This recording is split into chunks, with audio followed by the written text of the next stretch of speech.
Good morning, Prison and Society students. I am putting together for you this short video just to hopefully help clarify many questions that I've received about APA template as well as the grading rubric. As you can see here, I'm logged into Blackboard. I simply clicked on the major project. You can see here also that I have edited this to indicate to you once you open up Blackboard that there is new material added, and hopefully catch your attention here with the stars and the all caps. I moved a few things around within this folder just to put the things that we don't need anymore down here at the bottom in order to highlight the items that you do need for the rest of the 2 weeks, or rather week, since your paper is due next Sunday. Up here at the top, you'll see I've included an APA template. Rather, I've added an APA template for you just a few days ago. I've included a doc format as well as a PDF format. That way you can open it up on whichever type of computer that you have. Please use this template as needed, and basically the doc format you should be able to open up and then just basically plug and play. Add your information, change the information I've added to reflect yours, and then you should have a pretty well formatted APA paper. We'll go through that a bit more in just a minute. I'm going to try to make this video as brief as possible for you. First, let's start with the grading rubric. I'll briefly go through this. Hopefully you've already looked at this rubric by now. I know I've included it for you in several announcements and emails, and you're probably going to be sick of hearing about the rubric by the time this course is over, but that's okay as long as you receive your full 20 points. In order to receive the full 20 points, all items on this rubric must be met. So let's go through these briefly here. You can see on-time submission is worth 1 point. So submit it on time, you get your point. Excuse me. The paper should also be 8 to 10 pages in length. This means that you should have 8 to 10 pages of content. This excludes your cover page, your abstract page, as well as your reference section, which could be anywhere between 1 to 3 pages. So please make sure that your paper is a minimum of 8 pages in length.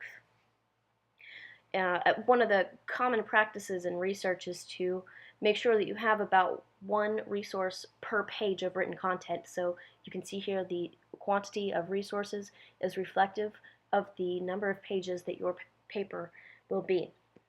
Additionally, I am requiring a minimum of 5 scholarly articles, which you can find in the university library databases.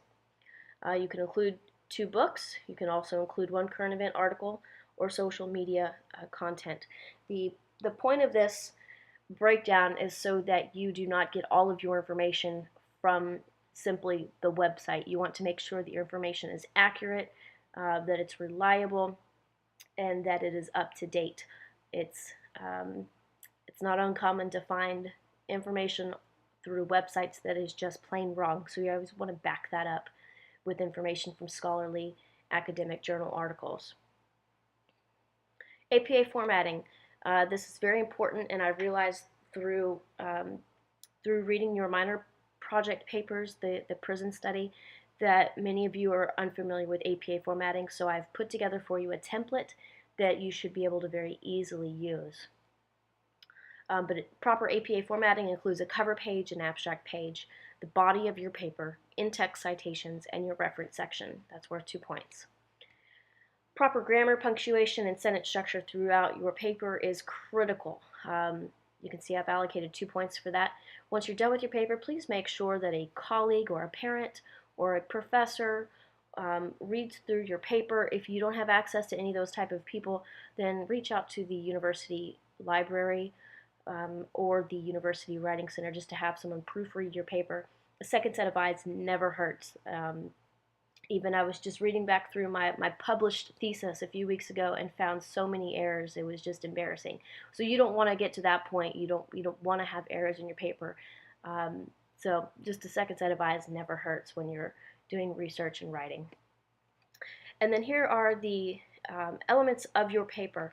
Strong introduction, we'll go through these just a smidge more when I open up the APA template.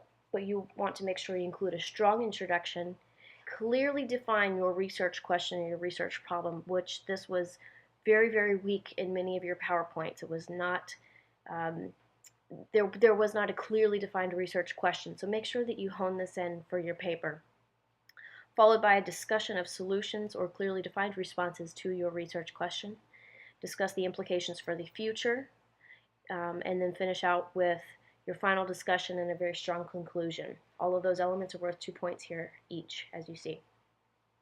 And then, of course, you want to make sure that your paper just overall is very readable, that it flows, that the information is synthesized from one paragraph to the next.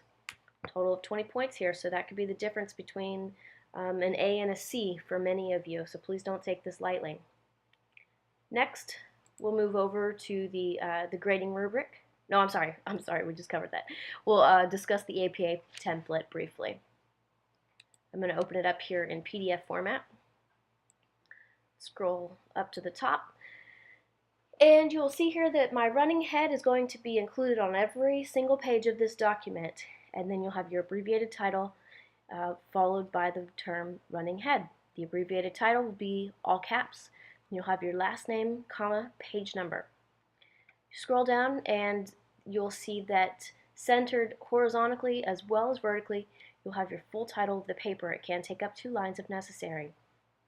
Followed by your student name, name of the institution. This is all double spaced. Also, as you see, there's no decorative type swirlies or anything like that included in APA formatting. It's very, very simple. Your next page after your cover page will be your abstract. Again, you see running head, abbreviated title, and you'll want to put your abbreviated title. You do not want to keep the words abbreviated title goes here. You just take your title and pare it down to about 3 to 4 words, and you're going to put it right here. Middle name, comma, page number. So your abstract should be anywhere between 150 to 250 words. It should be just a very concise summary of the key points of your research, which will include your research question, the methodology by which you answered your research question, whether it was an exploratory study, if you conducted interviews, that sort of thing, and also an abbreviated conclusion or summary of your findings. Remember to not exceed 250 words here in your abstract.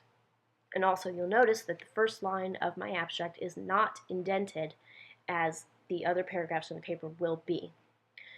And it's not uncommon for you to find when you're reading scholarly articles that the authors will include several keywords here just below the abstract, just to help other researchers find their items or their articles quickly. So if you are studying capital punishment, you'll definitely want to make sure capital punishment or death penalty or both are included in your keywords here. And remember, just keep the formatting the same. Just plug in your words and your terms and your paragraphs if you decide to use this APA format. The third page is where your paper content actually begins. You can see the abbreviated title, the running head, last name, page number, followed by the full title of the paper will go here. And again, it's okay if it takes up 2 lines. Your introduction should be your first paragraph. Do not jump immediately into your research question. You need to prime your reader with some background information about why your research question is critical. And then here's just some basic APA tips. The first sentence of each new paragraph should be indented 0.5 inch, as you see here. Proper APA formatting includes 12-point font Times New Roman with 1-inch margins, double spaced throughout. Do not forget to include your APA in-text citations throughout your entire paper.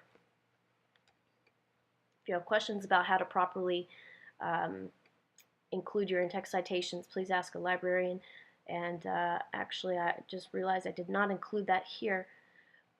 But you would write your sentence, and then followed by a parentheses, put the author's last name, comma, the publication year, close parentheses, then followed by your period. Okay, so your second section, your first section, of course, is your introduction. Your second section is the discussion of your research question. You'll want to very clearly identify your research question in this particular section of your paper. You can include historical background, statistics, trends, any other interesting or useful information about the topic that you've selected. You might want to address why your research question is a problem that needs to be addressed through social science. And this section serves as your literature review. Be sure to write as if your reader knows absolutely nothing about your topic. Be very specific and very explanatory. Your third section is your discussion of the solutions or the responses that are currently in place to address the research problem you have selected. So this will be your in-depth discussion and literature review of what is currently being done to alleviate the problem. Again, write as descriptively as you can so that your reader is left with no confusion. Solutions can include, but are not limited to, legislative policy reform, reactions from police, involvement from the civic community, and/or involvement from nonprofit organizations. Your fourth section will be your future implications. Here you're going to discuss what kind of implications we might see if this problem goes unaddressed. Just like theory is a big word for explanation, implication is just a big word for consequence. So if this issue is not properly addressed now, will it continue to be problematic? Will there be financial cost to this particular problem? You can also assess the implications of the past by evaluating what earlier researchers predicted decades ago about what might happen today if the problem was not addressed long ago. That might be a little bit too deep for you, that's fine. It's just throwing it out there so that you can have different perspectives on your particular issue. And then your fifth section will be your conclusions and recommendations for future study. This is your chance to think outside the box and think critically. Did you find any flaws or limitations in the research that you read? Do you think that the current solutions are working to alleviate the problem? If you were a lawmaker, what would you do to address this problem? Are more programs required? Are more services needed? Use this opportunity, again, to think like a criminologist and determine what works and what does not work. And also you might want to ask, what would work better? Then finish off your conclusion with a creative punch that will leave your readers wanting more. So those 5 sections should take up 8 to 10 pages. And then your last section will be your references section. And you can see here that I've included several, just a few brief examples. One of a book, properly citing a book, properly citing an academic journal article, and properly citing a website. I don't have time, unfortunately, in this video to go in depth about all these, but you'll notice that the reference title here is not bold, it's not italicized, it's not underlined, it's just basic text, but it is centered on the page. If you have any further questions about the proper citation of academic journal articles, websites, and/or books, please reference one of the librarians, or there's a terrific website that I've included in Blackboard. It's called Owl Purdue APA. They have anything and everything APA related. So I hope that this helps you when finalizing your paper this week. Don't forget it is due Sunday, and you've got plenty of time here. Even if you have written up your paper already, you've got plenty of time to open up the doc template of this APA paper that I've provided here for you and plug in your own information. So that should not take you but just a few minutes if you decide to use this APA format. I hope you do. That will be the key to your success here. Please don't forget to take a look at this rubric. You can essentially grade your own paper before you even submit it to me, so that you can make sure that all of the elements are included, and then there's basically no surprise in how I'll be grading the papers.